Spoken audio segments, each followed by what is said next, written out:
Support for this podcast comes from Invent Together. Why should you know about Invent Together? Because we could boost U.S. GDP by almost $1 trillion a year by helping women and people of color patent their ideas. IP-intensive industries generate over 1/3 of U.S. GDP. But we're leaving a lot of money on the table because inventing and patenting isn't as inclusive as it should be. Find out how you can help diverse inventors and unleash economic opportunity at inventtogether.org.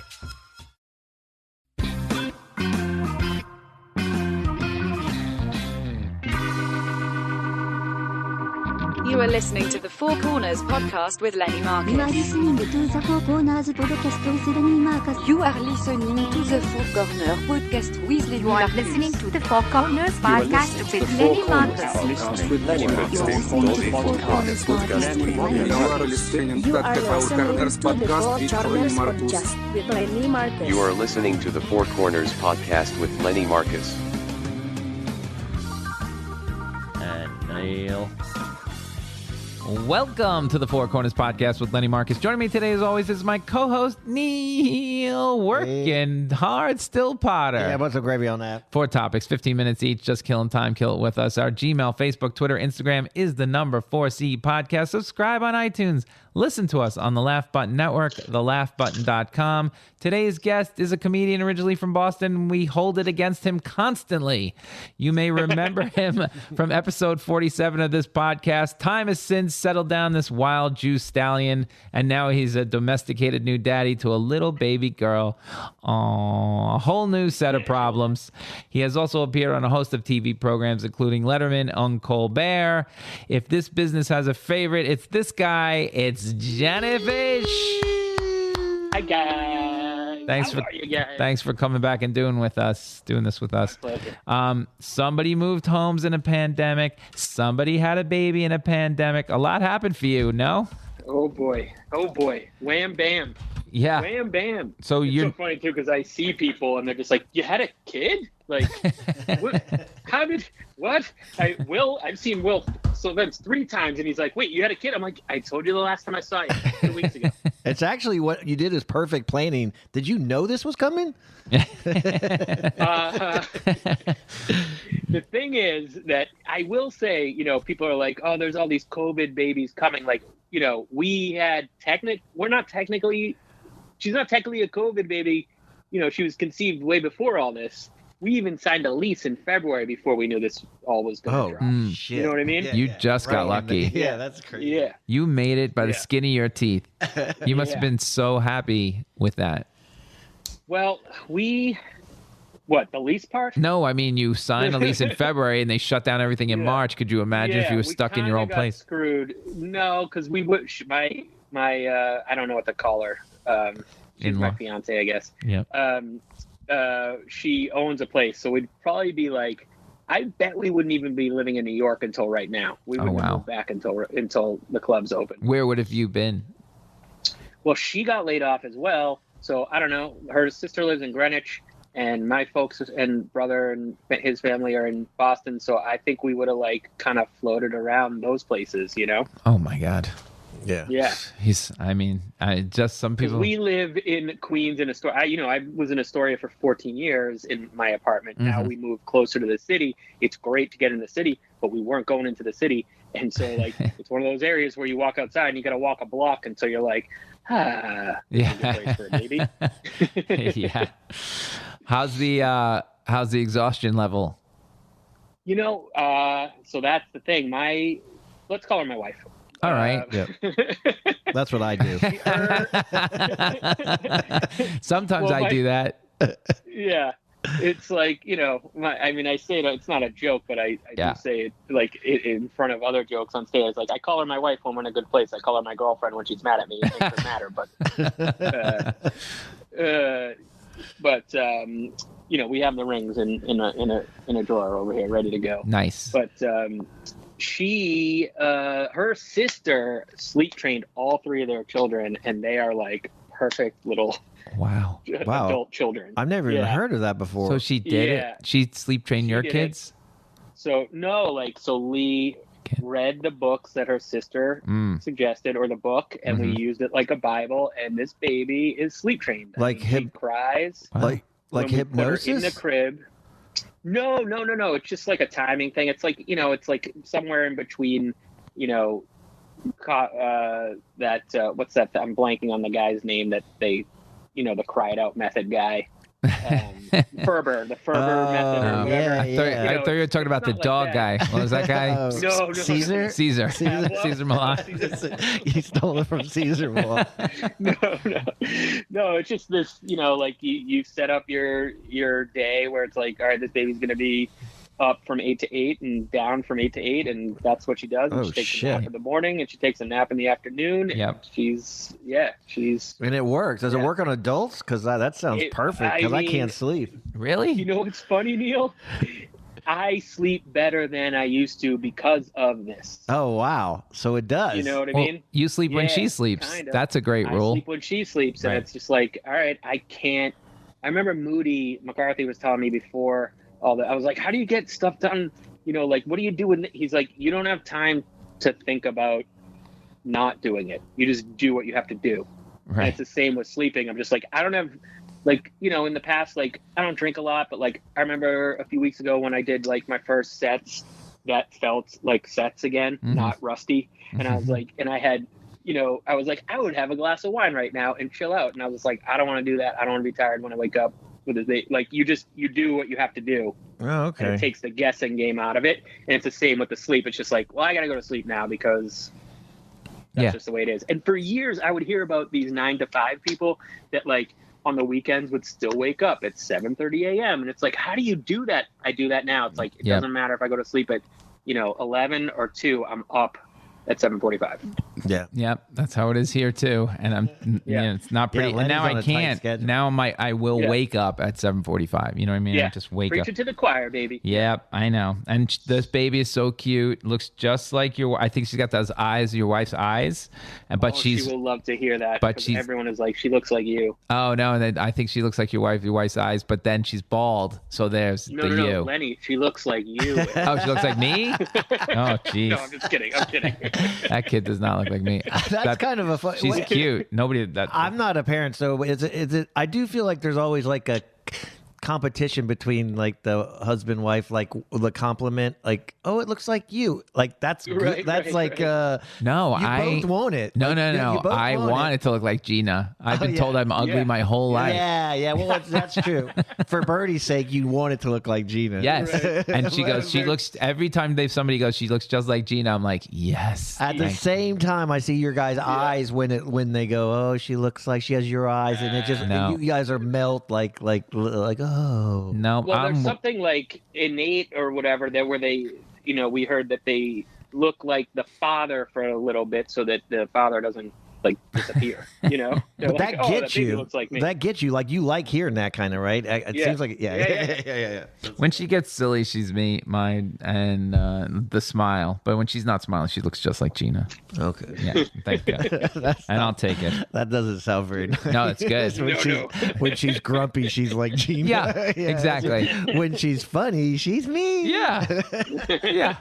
That's basically it. I'm sticking to it. You might want to. When she's playing with numbers, she looks like Gina. Yeah. When she has a microphone, she looks like Lenny. Yeah. Yeah. She looks just like me. So what did you go with? Daycare, nanny, Uber, or your wife's dealing with this every day? Well, I am more now that she just got a job. Ah. So we were both laid off. So we were just here, like, loving the baby and hating each other. We're just like down each other's throats, right. man. Doing what we could to, but like, we because of COVID, we were just like, can we get a babysitter? Can we not? We don't, like, her sister kept offering for us to bring the baby up there to Connecticut and like go out and stuff. We never took advantage of that because we just didn't feel comfortable doing any of that. And even when my parents came, like here, they've been a few times, and it's great to go there. Like, we're going to go there next week for like the whole week because my wife can now work remotely, so she can just go to a coffee shop or, the dining room or something. But like, we really just found a babysitter 2 weeks ago. Oh, wow. That's cool. It's big. Yeah, you got to get a good one. Yeah. That's for sure. Yeah. So I'm going to try to take 2 days off, Monday and Tuesday, and then we're going to get a babysitter in the afternoon for a few hours on Wednesday and Thursday, and then my wife has light days on Friday. So that's how we're gonna start with this. We were scared both times with like nanny and daycare, but we thought like daycare they could they're basically comparably priced crazily. And I think she'll just be happy with friends, like going in there. Sure. And it's been good. When did you start that? What 3 months. She started at 3 months. 3 months.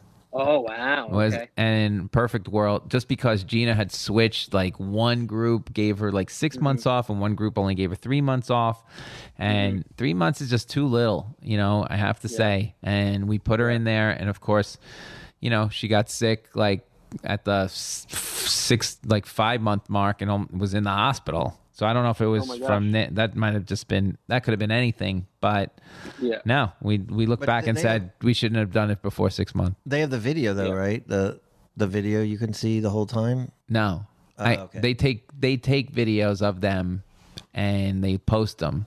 Oh, it's not like a 24-hour cam. No, there's no 24-hour cam. Okay. What do you think?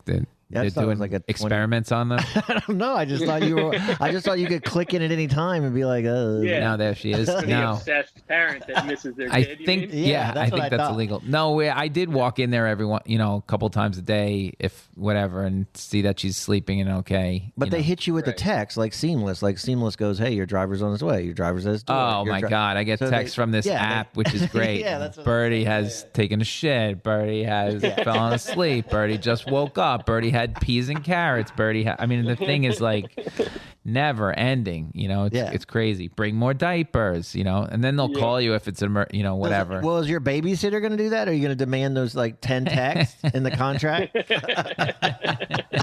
I want 10 texts. Oh my God. Could you imagine? That's hilarious.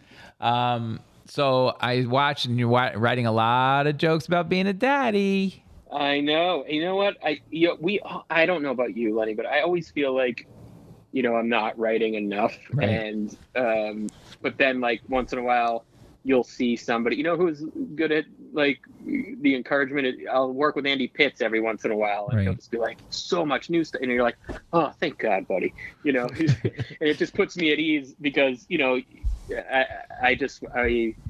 I feel stunted creatively if I don't. But now that I'm back in the clubs, like I'm doing 15 minutes. If I'm doing 15 minutes, it's all new. It's all from this last year. That's great. Which is a lot for me because my jokes are short, Yes. And no, they were good when I watched, but a lot of it is based on old dad. And then, of course, hey, keep it to yourself, buddy. You don't have to pimp me out. Like, he brings me up like, this next guy is also an old dad. Hey, they don't know how old I am. These people take you down the hole with them, Neil. It's amazing. They crushed you. They crushed me every time. They will Jew me out like in front of them. Young dad, don't tell these racists anymore that I'm Jewish. Like Derek Newman brings it up. Like, oh my God, Eric Newman brought me up the other day with this. He goes, this next guy, I think of him as an older brother. And I was like, I literally walked into the middle of the room and did the throw up thing. So the audience was already laughing before I go up there. I'm like, that is, I get the mic. I'm like, that is the worst fucking thing anybody's ever said. Like, oh my God.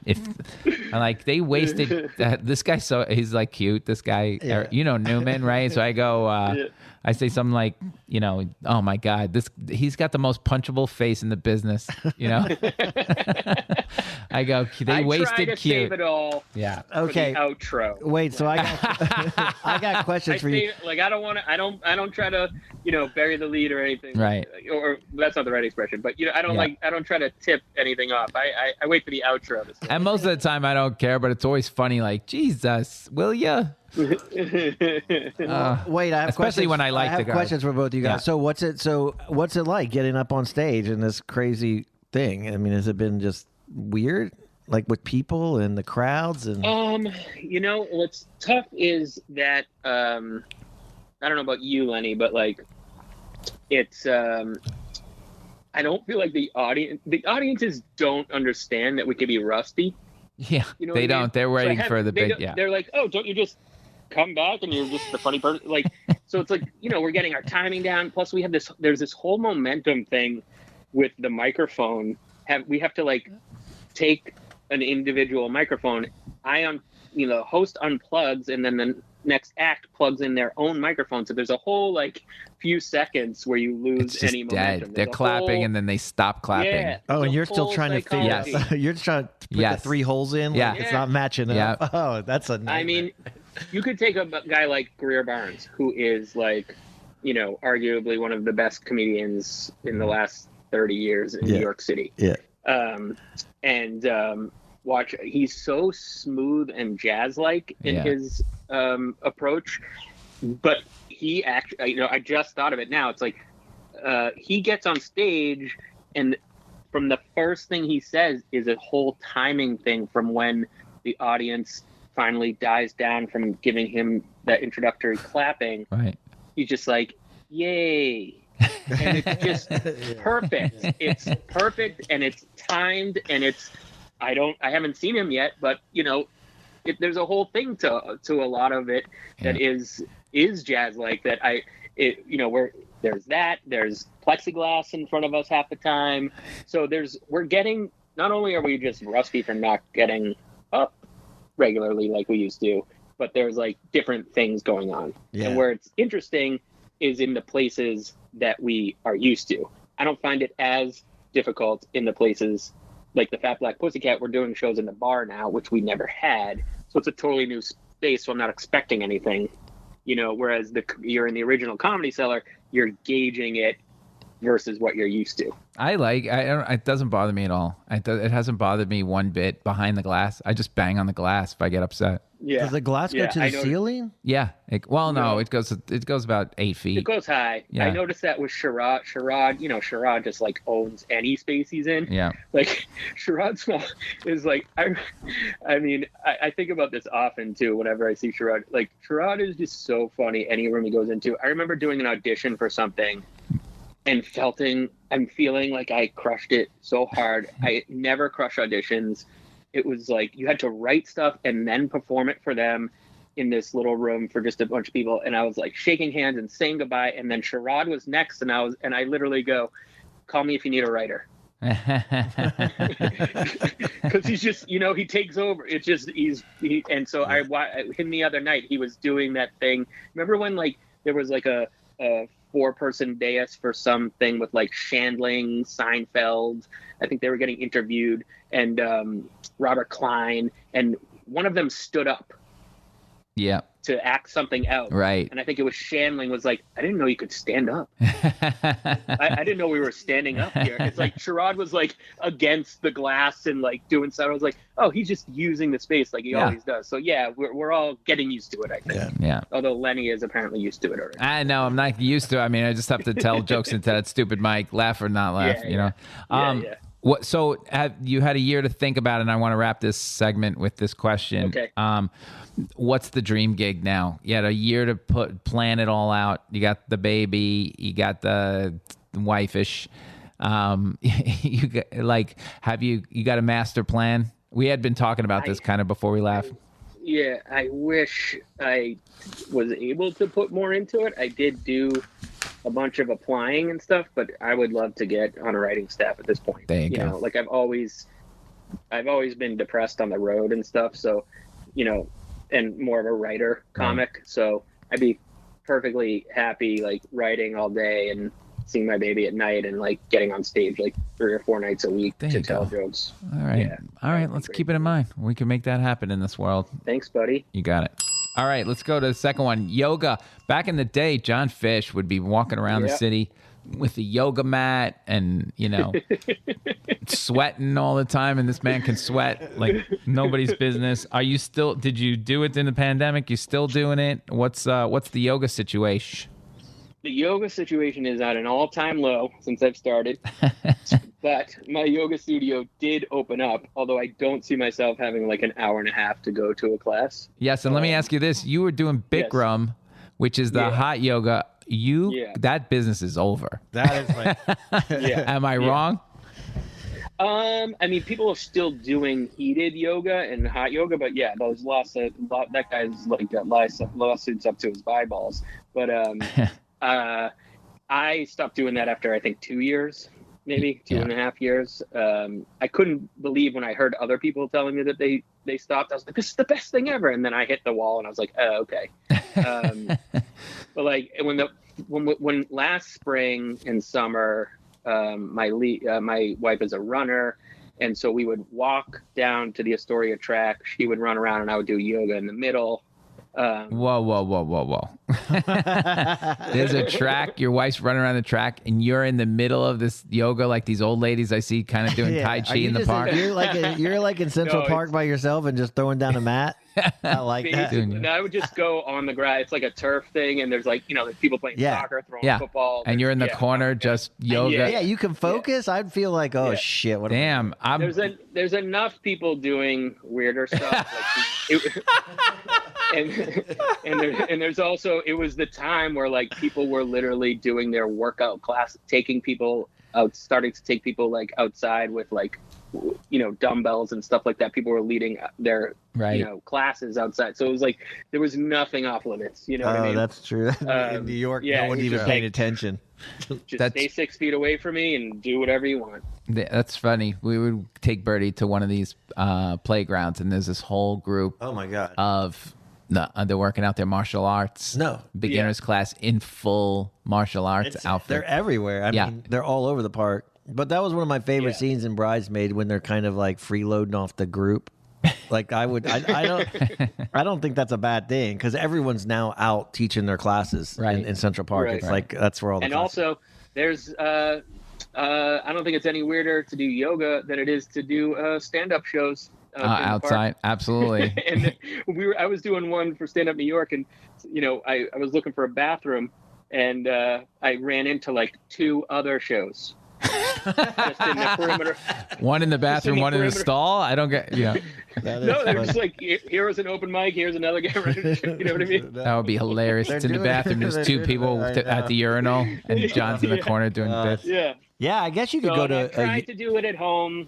I've never been like a huge at-home person. Like when I do that, it's more like I'm maintaining, like doing my favorite poses and stuff for like, half hour or whatever. But I am excited to get back to it. Oh, there you go. But yoga's different. Bikram's like a real workout. Like you're like dripping sweat, and this it just helps you sweat. Plain yoga is not.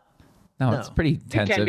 It can be. I start sweating if you do plain yoga. Not like Bikram. No, because it's extra hot in the room. It depends how vigorous the class is and how much you're moving. Yeah, I need beginner class. I can't yoga. It's just to stretch it out. I just need beginner stuff. Some of these people are like intense. Gina's like, we're gonna go to this yoga class. They're gonna heat the room a little bit. It's like they had like light hot, medium hot, hot. But that's right? Bikram. That's Bikram. No, hot. No.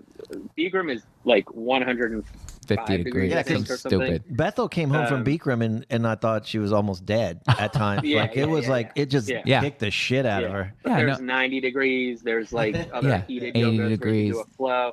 Bikram is the 105 degrees, and then these 26 poses that you do every single time. Oh, okay. Which as an OCD person, I actually did gravitate towards There you go. So Gina takes me. Like, why can't I just do that in 95 degrees? Do we have to have it 105? No, it's like a COVID. That's like a COVID. That's probably where COVID started, in one of these fucking rooms. Probably in China. It wasn't the animal market in China. There was like a Bikram studio above the animal market. I've tried that. You did? My dream. I tried to do Bikram, and then it just smelled bad, and I left. I didn't like it. Sounds like a locker room. It scared me because I just was going in there. It's brutal. Yeah, that's what I'm saying. But regular yoga, I thought it was real peaceful and incense and like no sweating, kind of. Well, I did a couple of these. I did a beginning with Abby and Bethel, and of course Bethel is like in such great shape. It's so annoying. She's embarrassing. Me and Abby were doing this yoga. Abby falls down. Okay, I almost lose it in this yoga class. Right, the lady looks at me, comes over, pulls my legs out in the middle of this, and says, "Hey, you got great legs. Spread them." Okay, so I think that made Abby fall down again, laughing.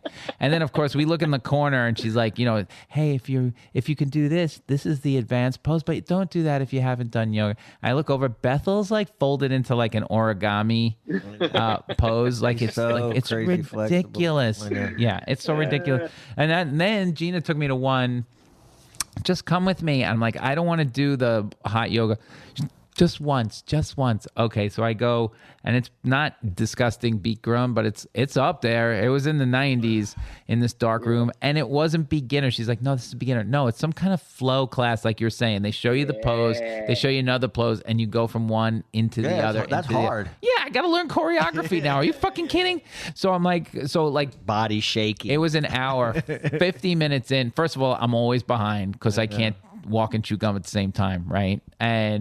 And then it just got frustrating. And then like 50 minutes in, I'm dripping in the 90 degrees.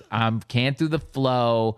You know, everybody else can do it. I'm like, I just laid down. Dude, that's why steps on the phone is like the greatest thing ever. It's like easiest workout. Steps, yeah. I gotta be honest, the one great thing about being an older dad is I'm at the age where walking is exercise. Yeah. Take the baby for a walk. We're all lying. I did my thing. We're all lying to ourselves. That's all I did in the pandemic was take the baby for a walk. There's no way walking is exercise, but I'm lying. I'm Hey. like, I feel so good after 10,000 steps. I'm like, I just got the workout in. Yeah, 10,000. That's my goal every Where's day. my bagel? Yeah, exactly. 10,000 So steps. sad, but I've convinced myself. And if I get 20,000 steps, I'm like, holy shit, what a day. Yeah, I mean, 20,000 steps, I know I need a nap. I can almost guarantee you if I get 20,000 steps before 1 o'clock, I've done something. How did this happen where steps are just, everyone I know is obsessed with steps. It's like, because over. they tell you what they found out did it is come it's from? not exercise. It's obviously exercise is good, sweating it out is good, but as you get older, you get very sedentary. You don't do anything. Like we've done nothing today but podcasts. So all we're gonna do, we need to get out and move, or we're gonna get stiff. No, but I hear kids talking about it's what do you call that when it like reaches the zeitgeist or whatever? Yeah. I hear kids going, I'm trying to get my 10,000 a day. Like, Well, that's just ridiculous. Well, Kids have because their parents are saying it. Yeah. You know? okay. And also, they're probably fat. Okay. Who knows what you got? What kind of kids you hanging out with? Well, the funny thing about this, Now, wait, did you ever teach yoga? No, he's never. I'm sorry? Did you ever teach yoga? I did not. Although during the pandemic, my teacher did text me and say that she was teaching a class and she would love it if I like co-taught it with her. Really? To add humor and stuff. Yeah. Wow. Don't you have to be Okay, licensed? if I have time. Wait. Well, I wouldn't be doing it alone. I would be doing it with her. Okay. Wait, did I just hear stand-up yoga? Is that what you said? That's new. That's so new because that's kind of. You got him where you want him. Everybody get into Warrior One, and While my we were wife. talking, 2 minutes ago, I was like, you know what? It wouldn't be bad to do a yoga during podcasting. There you go. That's right. You can move around and. I like both those ideas. I like it. Yeah. Speaking of Warrior One, my wife shot an arrow at me yesterday. So, did you originally start this to like get like more limber or stretch or get in shape, or to meet girls? I want to know what Jon Fisch's angle was at the beginning because it's mostly women. You know what? Take us back. I remember like going to the gym with my girlfriend at the time when like this was before I even lived in Astoria, so a long time ago. And I remember like we would be at the gym and like afterwards she'd be like, "You realize you stretch most of the time?" And I was like, "Oh, okay." And I was like, I like the way it made me feel and stuff. And so like I had been thinking about that. And then when I moved to Astoria, I was looking for a yoga studio because that was in my mind. Mm-hmm. And so it was really just because I thought I would like it. And then I mistakenly ended up in a hot yoga class. The yoga room that I still go to, they don't never subscribe to Bikram, but they would they called it hot yoga, and they did it in, hardwood floors and stuff. And Right. it was, but and I fell in love with it right away, and so I kind of stumbled into that. And then the reason why I ended up staying in regular yoga was because I was so obsessed with the hot yoga that I had been buying year passes to the studio. And the second year, like halfway through, I was like, I'm done, but I still have another year of unlimited classes. So I started going to the other classes and fell in love again. Well, that's good. Look, he fell in love with the classes. Yeah. Are you sure there wasn't like a person teaching those classes Maybe, that was kind of or pretty? yeah. Like It's always nice when there's somebody nice. there's a lot of spandex happening in these classes, and the word athleisure shows up on my crossword puzzles every once in a while I'm not stretching or moving or taking steps. But yeah, athleisure. Yeah. So all these women now walk around in yoga pants. That's the biggest thing in the last 5 years. Yoga pants is like acceptable to just be walking around in you don't have to life. go to a yoga studio anymore. They're just walking around. I mean, it definitely breached breached the yoga studio. And there's a fine line between like yoga pants for a person who does yoga and sausage casing for some of these people should have no business doing yoga. Yoga, though, is still, unless I'm wrong, even though it's incredibly popular. In any yoga class, it's still probably 70-30 men to women. And women to men. I mean, women to men, right? It's still not 50-50. Yeah, probably. Yeah. But the guys who do it, you could tell they're usually like Mateo Lane. They're in sick shape, you know. Yeah. Everybody just Not looks like great. Pilates is like what yoga used to be, where it's like predominantly women in the class. Oh, there you go.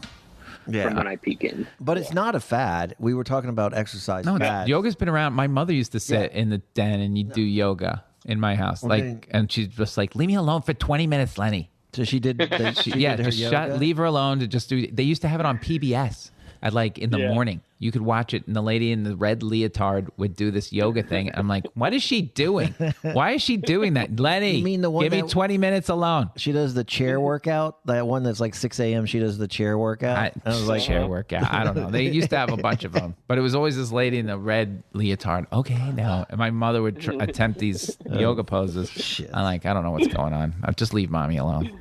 All right, let's move on. Support for this podcast comes from PayPal. Small business owners, turn your smartphone into a cash register. PayPal QR codes are the safe and easy way to get paid in store, and they deliver the same security and trust PayPal is known for online, in person. Even if you're a cash-only business, with PayPal QR codes, you can accept credit or debit with everyday low fees.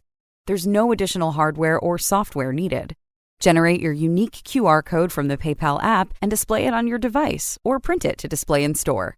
Customers scan your code with their PayPal app. You only need your smartphone. Learn more at paypal.com/us/getqrcode.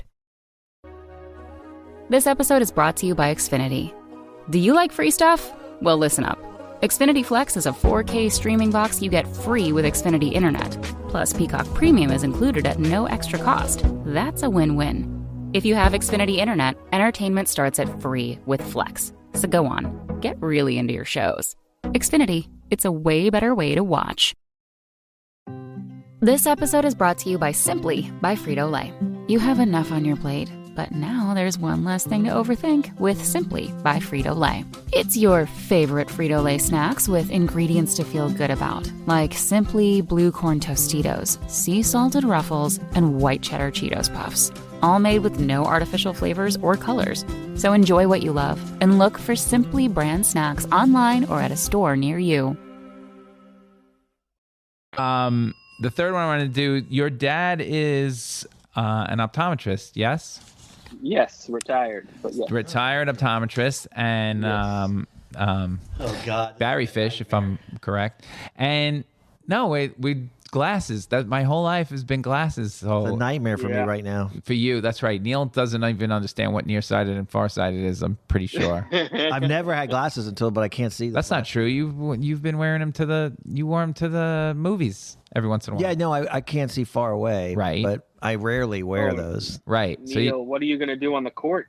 Yeah, no, I can't. I don't play basketball anymore. I retired. I just walk. The last day I played basketball, everyone kept throwing me the ball and asking me to do stuff, and I was like, I just want to run up and down on the side. Stop bothering me.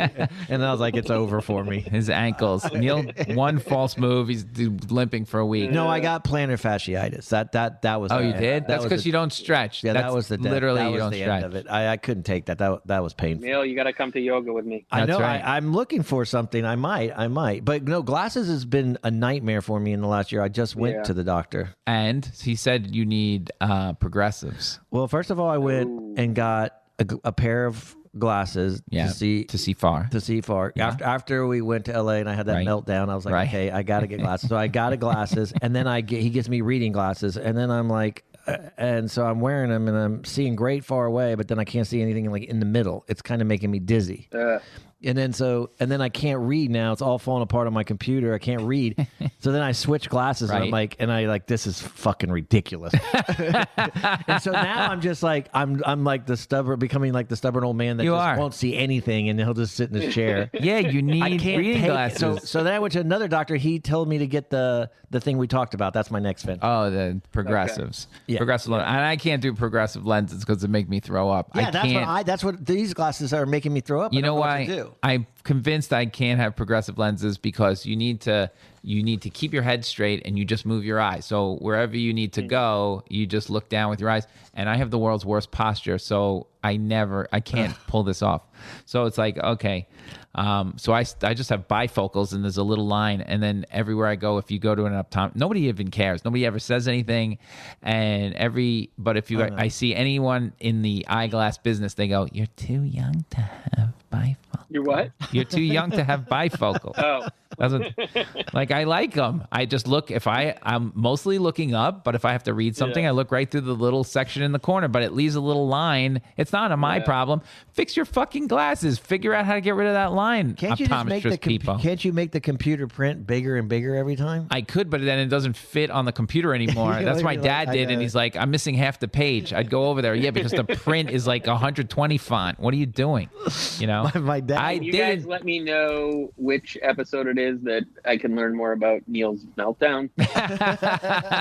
Yeah, it's one of the supermarket sweep meltdowns. One of the calmest people in the world. He's one of the calmest people, but we made it through the pandemic, and it was all this pressure to get through supermarket sweep. I'll sum it up for you real quick. We made it all the way through. The last day we get off set, we're going to have dinner together. Neil's nowhere in sight because he got a migraine. We thought we had to take him to the hospital because the pressure finally just got to him. And it was nuts. I had like a vertigo migraine I've never had. I usually just have a regular migraine. And so I got kind of dizzy. Have you ever had a migraine like that? No. Yeah, it was weird. So now he's had his head checked and his eyes checked. No, when anything happens to me, I tend to go from A to Z quickly. Like, this is it. And I'm dying. And everyone's like, no, you probably just got to go to the bathroom or something like that. Worst day I found out I need glasses was probably like when I think I was maybe 11 or 12. And I don't even know how my parents figured it out. I think you just start squinting and they're like, what's he doing? Take him in. And then sure enough. Yeah. And I didn't really care. It was like, okay, I'll get glasses. And they say, you can get any coolest ones you have. I wasn't like that kid like, no, I'm not going to wear them. Yeah. Just that was it. And now I was like this little skinny kid in glasses. And it was just over. I didn't think of the repercussions of that. Yeah. Like, hey, that's gradual. A thing. It was? Yeah, it was gradual. It wasn't actually until New York City comedy actually drove me to start wearing them all the time, because I would drive to do my sets. Right. But I didn't love my glasses. I needed glasses to drive, but I didn't need them on stage. So I would leave them like on the VCR. This is how long ago, on that VCR in the comic strip. Right. Booth. I would leave them, like at Gotham in the sound booth. And I'd have to like go get my car, spin back around, go pick them up. And I was just like, you know what? I just got to get glasses that I like and just leave them on. And just leave them. Yeah. Yeah. I mean. Oh, so when you started, you didn't have them on stage? You didn't wear them? Nah, for many years. Yeah. He still doesn't need them. You could just put them in can you just put them on your shirt? I need them now. You need them. I need them now. Yeah. Yeah. Yeah, my bifocals come in handy because if I have to go to the set list, I need to look down. But why don't you guys just both get LASIK? Is that not an option? You can, but it doesn't last forever. Oh. Yeah. Like my glasses were fake for a long time. I had the whole act, and then my glasses were fake, but now I have it back again. And there's a little bit of a prescription in all of it now. But I can still see the TV without you perform without glasses? Once in a blue moon. Almost always now with glasses? Yeah, always with glasses. I was wearing sunglasses one day. It's part of my thing. A date during the day, and then a podcast, and then a show. Yeah. So I was out for the day. I had forgot my regular glasses, and I was like, all right, I guess I'm just going to do this. And then I had a headache an hour into not having any glasses on. Had to rush home and get them for the night. Yeah, it hurts. It hurts if you don't have. So wait, if you don't wear glasses, then do get headaches. That's where I think they're coming from. Yeah, mild, nothing like migraine. I can still kind of got see. excited. I had a diagnosis just now. Oh, I can't see it. I was like, wait a second, John. He's trying to get it. This is all about him. Fish more just like cured me. dizzy, more like that dizzy thing you were talking about. Ah, shit. I'm looking for something more substantial. You know, it seems like I'm like, he needs a cure immediately. wait, when you guys go to glasses, did you fall for Warby Parker? The Warby Parker? What do you mean fall for I it? have some Warby Parker, but I, much like Woody Allen, who said when he found those black glasses that he found his glasses, I actually found my glasses. My main pair. There you go. They're like a Ray-Ban. And I do the what do you call it when it goes dark and light? Yep. Transition. Yeah, transition. Are they good? And, it freaks people. Like my wife hates it, but why? They look like they could be sunglasses. I don't know. She thinks it looks creepy. Yeah, but when you go into the comedy club, won't they go dark on you? No. And then the lights hit even you? in the light, when the light hits you, they don't go dark. It's weird. I remember worrying about that the first time I did like a TV set. You're like, that guy's blind? Yeah. Yeah. They don't? I thought Belzer's kid. It's like, that's what I think. I was like, what? Yeah. So you like that? You like the walk outside? Like it because, especially in the city where you're like, you know, it doesn't work when you're driving because the windshield, so you would need sunglasses for when you're driving. But otherwise, like going into the subway, going out of the subway, it's great. You know, you don't have to keep taking off glasses and putting back glasses. Yeah, that's what it does help in certain situations. Like if you're going out for the day and you know you're going to be out and then you're going to go in and then you're going to go out, you could just leave one pair on. Well, how quickly do they turn when you go from outside to inside? Yeah, it takes a little. Like a minute? It's a transition of sorts. Why they call transition lenses. Yeah, like a minute or two. You ask the stupidest questions. I'm so disappointed that my eyes are. I so didn't. You're old. What do you want? I so didn't appreciate. You're taking 10,000 steps and you're blind. I mean, write up a nice email of everything that you're feeling. Let him. He'll give you a full diagnosis. Oh shit! I'm not gonna. My dad, when we go home, my dad, he's got one of those big ass magnifying glasses, thing. That's the next one. That's the next step because they won't make you readers that are hard enough. So you got to go get the magnifying glass. That's just so sad. The good thing about that though is that you can get that as an app, so you don't have to carry around another pair of glasses. There you go. Magnifying app. Yeah. Wait, what do you mean? An app from your phone? Yeah, an app that'll magnify. Oh, but no, he gets it to read the newspaper. Yeah, you can get it on the phone. And there's a magnifying app, and you just hold the phone over the thing. Oh shit! I got to get Through that your for camera. him. Oh my god, maybe I'll get that for him. He hates when I buy him technology. Sounds like a fun Christmas again at the Potters. You fucker! He yells. He's like so mad at me every time I buy him anything. Why don't you get contacts, Neil? I don't know. The guy, the doctor, the optometrist said, no, don't get them. Well, I never could get them. John, how about you? I could never do it. I can't put my finger in my eyeball like that. It's gross. I got them for sports and, for basketball. And I remember getting them and then getting Colbert. Mm-hmm. And being like, I don't want to show up on crutches to Colbert. So I just didn't play that summer. Yeah. Yeah, there you go. And, am I still with you? Kinda. You're breaking up a little. My AirPods are dying. Sorry. All right. Well, hope I'm still there. You're still there. And so, like, I have contacts, but I barely use them. Yeah, it's not fun. Yeah, I can't. I watched Peter Fishman, my college roommate, try and put in contact lenses in college. That was kind of right after they came out. Yeah. I think they came out. Believe it or not, 1981 FDA approval of soft contact lenses for extended wear. Either that, you had to take them out. That's 81. Yeah, so we were like college, early 80s. So I remember him trying to put that contact in his eye, sitting and shaking every time. It was like an hour ordeal for him. Like, I can't do this. No, and in basketball, everybody like, contact. Yeah, but exactly. And then another thing we did was but everybody got those rec specs. Those rec specs came out and changed everything, but there was just this bunch of dorks running around with all our rec specs. Yeah. Like everybody had the rec specs. Yeah, the rec specs were great except for one thing. They fogged up. Like you're running, it was great. You stopped running, time out. Yep. Fuck. Yep. Here we go. I had some for softball. When we were playing. Yeah, I had, in fact, when we were playing softball, I had the next level. They were like, Oakleys, you could get prescriptions in the Oakleys. Well, that's it. You just reminded me why I don't want to wear glasses during the pandemic, because when you got the mask and the glasses, it fogs up your glasses. It's brutal. I remember I had said something on Twitter about it. Someone said they had a great mask, and I was like, oh, yes. And then it didn't work for me. Like, it does fog up, right, with the mask on? Yeah, the mask they fog up. And Gina's like, people have like, hey, no, you take this wipe. They have these wipes that you wipe them and they defog them. Yeah, for about 4 seconds. No, it's like an internal mental torture because you're like, I can't breathe. I got to change the way I breathe.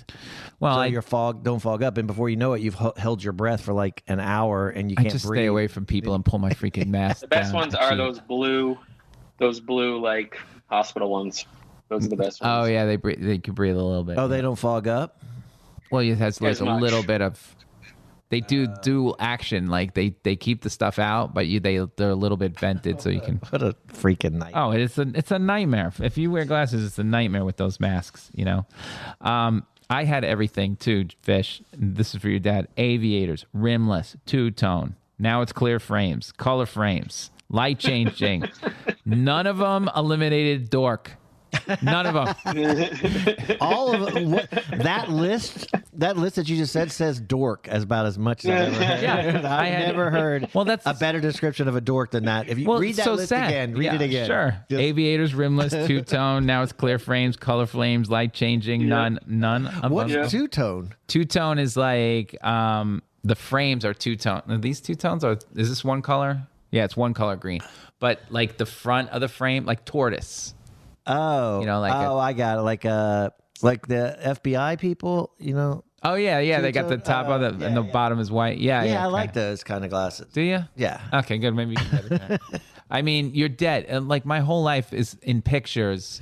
Is just glasses, and if you wear glasses in pictures, you date yourself immediately because they go bigger, they go smaller. I've had giant glasses. I've had the in the 80s it was big. It was like the what was it, Sally Jesse Raphael? Those giant. But those were probably worked the best because you could see everything. Yeah, that's why when I go smaller, I'm like I can't see out of this, and then you go bigger, it's like you can't.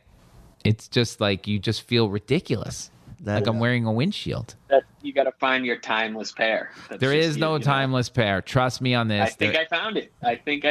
All right. So we'll see in 20 years. At no point do you think I'm going to get contacts and then wear fake glasses just because the glasses are part of me? You? No, you.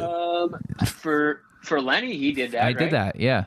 So you were on stage because it worked for my act. Yeah. Once you get established that your act has glasses, you can't go back. Oh my God! I do it for the act. I would do it for the fact that as a bald man, you need more accessories. There you go. Yeah, that's good.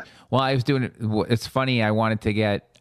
I had the laser surgery, right? And then I get out, and the doctor's like one of the top doctors in the country. And I'm like, after we're done, the optometrist was a good friend of his. And he's like, all right, come back. We'll do the glasses you want. Because I still needed fake ones for on stage, right? Yeah. So, and the guy he was so mad. The laser surgeon was so mad. Like, why are you getting glasses? Like, I'm a comedian, and I had to explain to him my persona as a comic. No, I mean, that's so embarrassing. That's the next question, though. Are glasses funnier? I would say yes to that. You do? Yeah.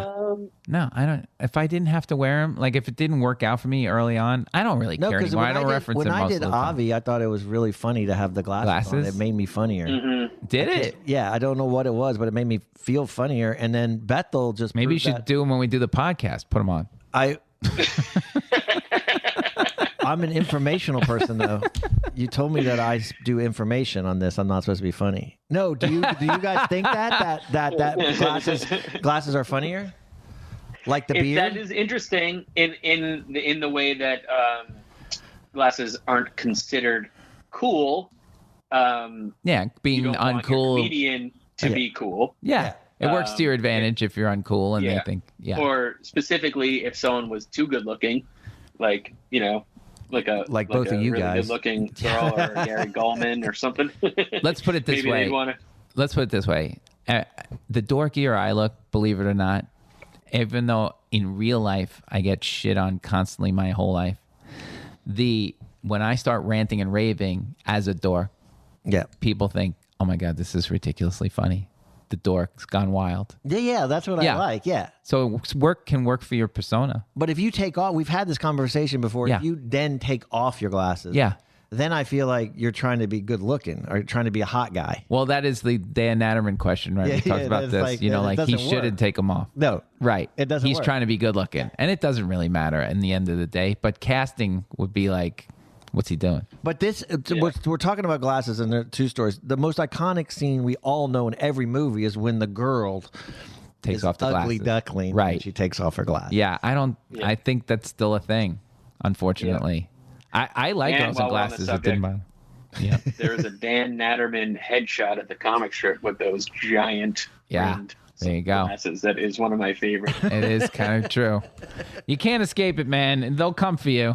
Well, we were on Zoom doing supermarket, and Bethel had the glasses on, and then it was funnier. She was funnier in those glasses as that kind of person. Yeah, she was in a character, and she's doing it on supermarket, and they fell in love. Like, oh my God, I love the glasses. They're like, where's Bethel's glasses? Now the producers were like, she's got to be wearing the glasses. Like, oh my God. I know. So poor Bethel's running around, can't probably see because she's wearing readers, and she's running around.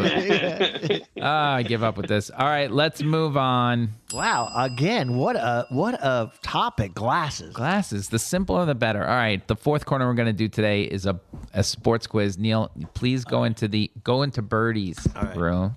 Close the door. Now, I mentioned earlier, this is going to be a tough one. I ran out of... Walk a little faster, old man, will you? Jesus. Let me tell you something, Fish, with the glasses.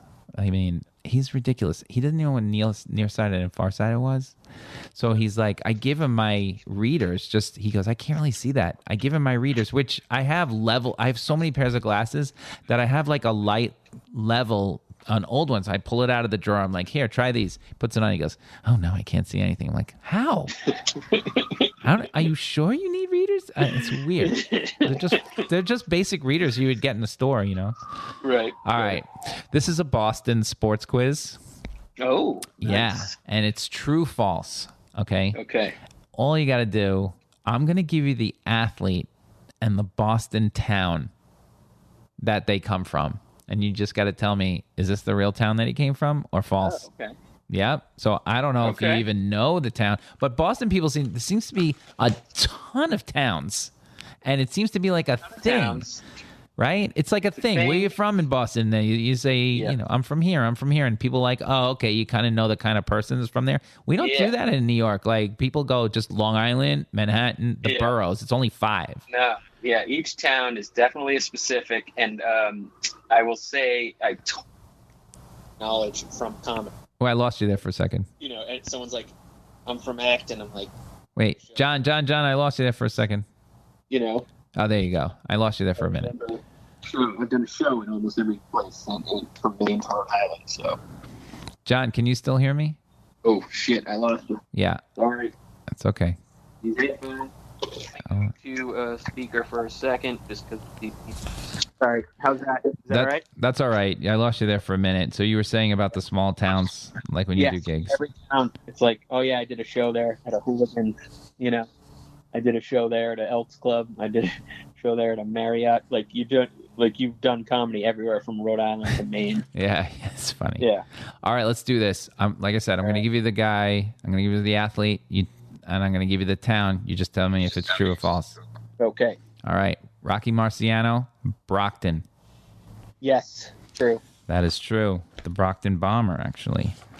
That's where my dad was an optometrist at the Brockton VA hospital. Oh, nice. Look, I'm going to get a nice tour of Boston. Here we go. Patrick Ewing, Cambridge. I know he went to Cambridge Ridge in Latin. I believe he went to Cambridge, so I'm going to say yes. True. Nice. 2 for 2. Rebecca Lobo from Billerica? Billerica. Billerica. You're saying yes? Yeah. No. Ah. Tom Glavine, went to Natick. Natick? It's from Natick? Natick. Natick. Okay. I'm gonna go true. Nope. I'm gonna stay true. False. Damn. Doug Flutie, Natick. Yes. Yes, he is. Howie Long, Charleston. Charlestown. Charlestown. Howie Long doesn't seem like Charlestown. No. He is. Tony Canigliaro, one of the famous Boston baseball players from Revere. Yes. True. Bobby Carpenter, one of the great Philadelphia Flyers, left Boston, sacrilege, to go and played for Philadelphia, made it famous. Brookline? I have no idea, so I'm going to say true. Nope. Damn. Nick Bonacani, famous linebacker for the Miami Dolphins. Springfield. No idea. Going true. True. In doubt, true. Nice. Matt Hasselbeck, quarterback. Dalton. Dalton. I've never even heard of that, so I'm going to say true. Nope. Marvelous Marvin Hagler, also from Brockton. That sounds right. That is right. Mike Eruzione, famous USA star, scored the big goal against the Russians from Winthrop. Winthrop? That's a good hockey town, yeah. Yes, it is. True. Tony Amante from Stoneham. Stoneham. When I took a comedy workshop, they had a guy come in, and his joke that I remember was he's from Stoneham. Our motto was, if you can't beat him, stone him. So I'm going to say true based on that joke. No, false. He's from, I'll get to it later. I'll answer when Neil answers. Have I said true to everything? Almost. It's good guesses. Alberto Salazar, famous distance runner from Wayland. No. That is true. He's from Wayland. Damn. Oh, that's awful. And then Jim Craig, hockey goalie, he won the gold medal. He's the famous goalie with the flag around him looking for his dad in the crowd when they won the 1980. Is he from Northeastern? Sure. Yes, he is. Sure it is. All right. So 1, 2, 3, 4, 5, 6, 7, 8. 8 out of 15, which is one more than half. So you monkeyed it. Okay. I like it. Okay. Very good. All right. Let's see what the real monkey will get. Neil! Now, Neil claims that just by me reading the question, he can read, so that he thinks he has an advantage. But, of course, he's never won. But he did beat you the last time, so I don't... Yes, he did. We'll see. All right. In true false nature, Neil, Fish got one more than half. He got 8 out of 15. Oh, well, I got a chance. But he did seem more educated on stuff and could talk line and verse about Boston things. So I don't know. We'll see. Neil. Okay. Basically, we'll see if you can get him right. All right. Can you beat Jon Fisch? Number 1, Rocky Marciano. Oh, here's the thing. I give you the athlete and the Boston town. You just have to tell me if they really are from that town. Okay. Okay. So Rocky Marciano, was he from Brockton?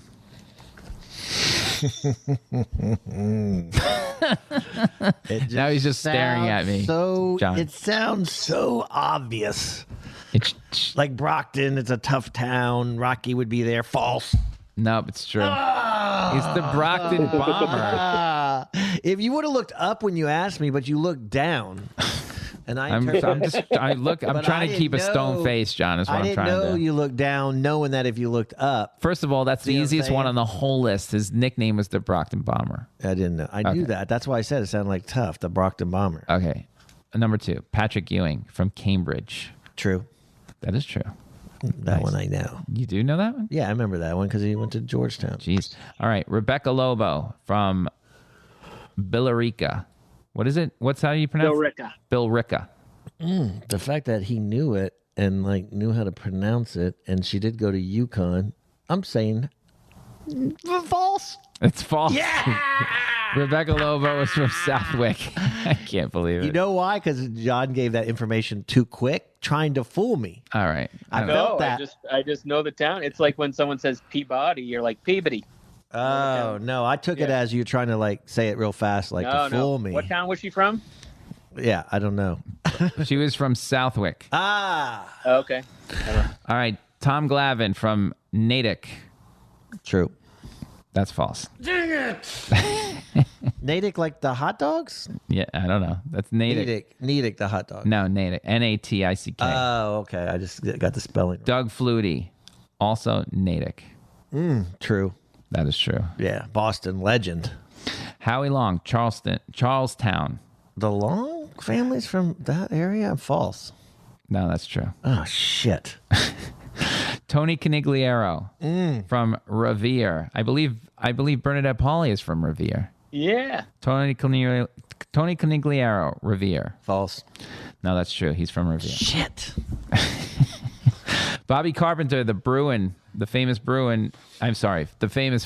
I'm changing my strategy. If I just say false to everything, then I got a chance. Okay. Bobby Carpenter, Brookline. Brookline? Who? Bobby Carpenter, the center for the Flyers all those years. That's what I didn't even know who he was. So, really? From Brookline? Brookline. That's kind of a nice part, right? I have no idea. Fish, that's a nice part of Boston? Don't tell him. Yeah, it's where Conan's from. Yeah, false then. It is false. He's from Peabody.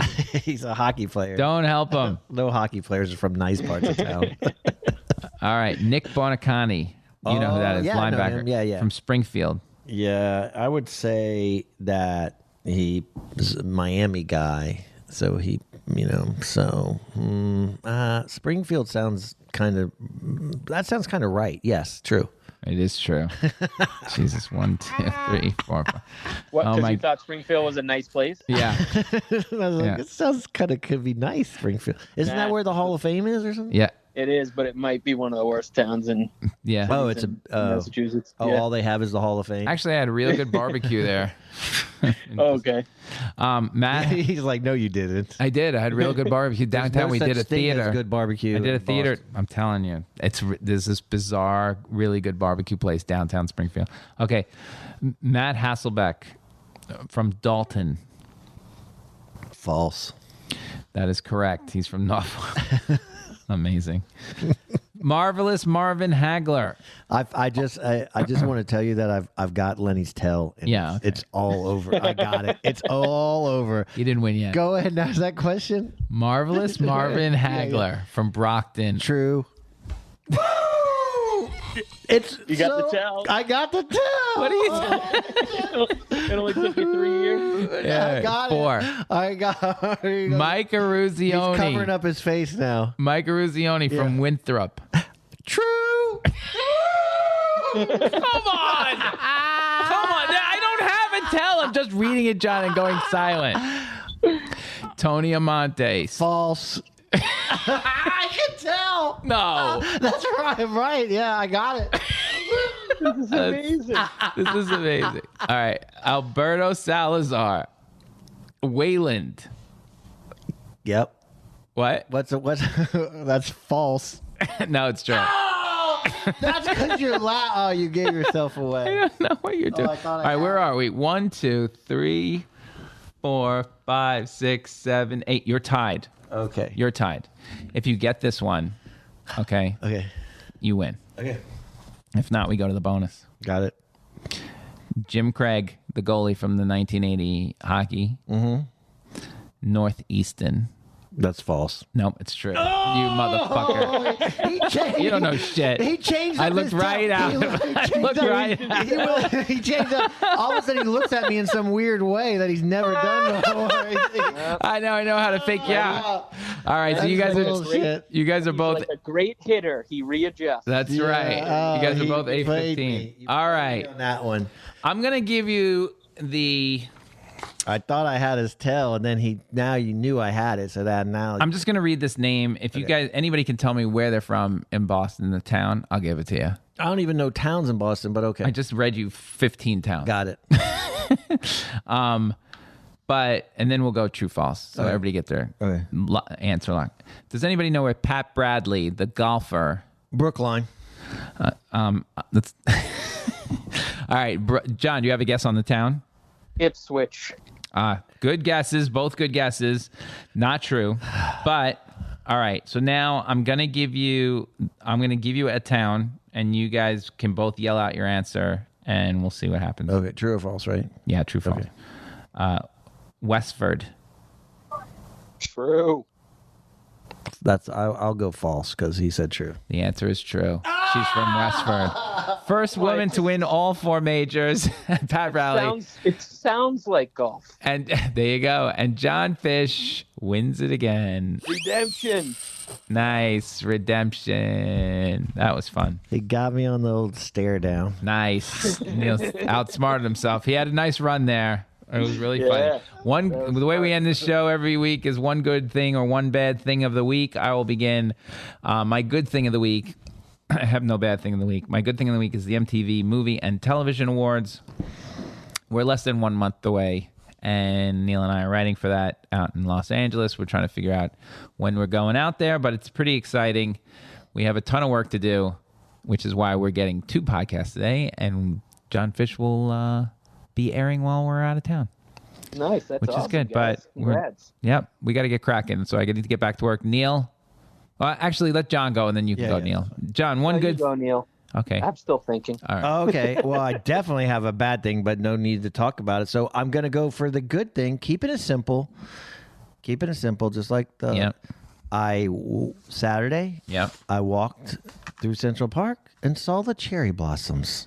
Seriously? And they were very nice. And every year I'm like, I got to see the cherry blossoms because they're so fleeting. They just go away so fast, and it's starting to rain. Yes. So I don't know. I'm like, I feel cheated if I don't go do it. And I did it again. Funny about the cherry blossoms. Gina loves the cherry blossoms I too. love it. I could give a shit. Yeah. But Gina found some photographer that will take a half hour worth of pictures of your family, of you in front of the cherry blossoms. Yeah. And Birdie, who I cannot get to look up at me when I take a picture anymore. She'll give me a face. She won't look up. She won't look right in the camera. This photographer gets her. She was stellar for the half hour. John, these moments are fleeting. Let me tell you that. Oh, yeah. Stellar for the half. Wait till you see the pictures we got of this kid in front of the cherry blossom. They are the best. I don't know what it is though about cherry blossoms. They have a power over you. You have to. It's like there's no other thing that I have to run out of the house to go see. And I'm in those pictures with my clear glasses. I look like a dork. Neil, yes. Is which type of glasses did you use to look at the cherry blossom? That is a good question. Right. I didn't wear any glasses. Neil was probably standing in a Starbucks and thought he was in. No glasses. I just ran out and I don't know. They do. Do you feel like you got to go see the cherry blossoms every year? Don't you feel like you got to go? Both of you guys, don't you feel? I just told you I couldn't give a shit. You don't. Feel they make me pressure? Sneeze. Every time I go in this exact time of year out the door here, I sneeze and my eyes run. I'm like, fuck trees. I end up yelling. John, you don't feel that pressure to go see a cherry blossom?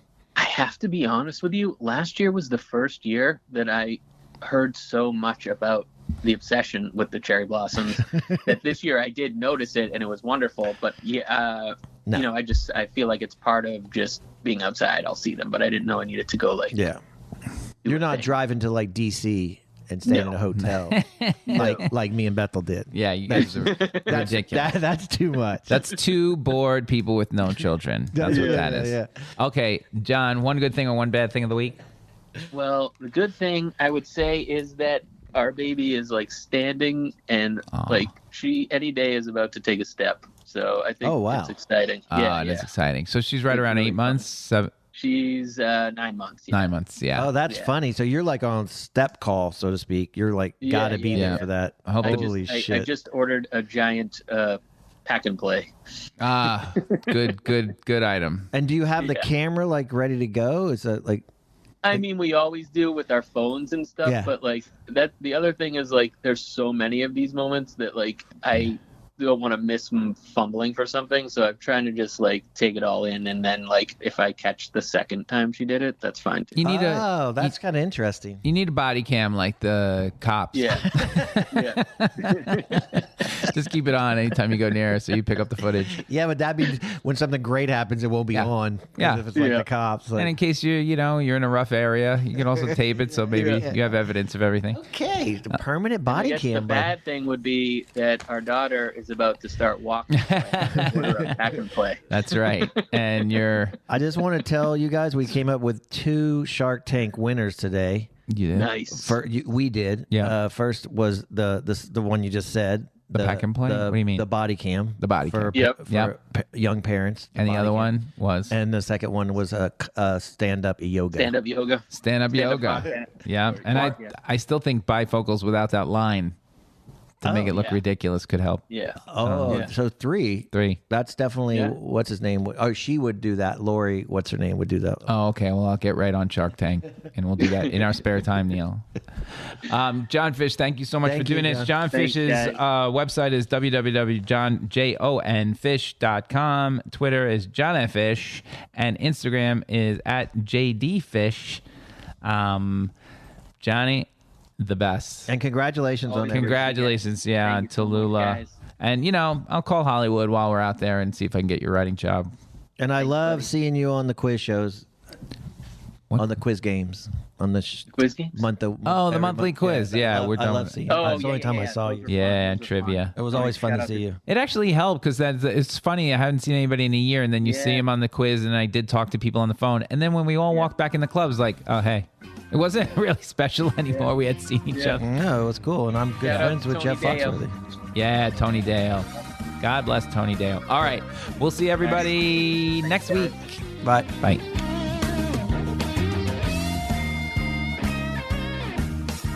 Four Corners Podcast was created, hosted, produced, and engineered by me, Lenny Marcus. Executive producers Matt Kleinschmidt and Robert Kelly for the Laugh Button Podcast.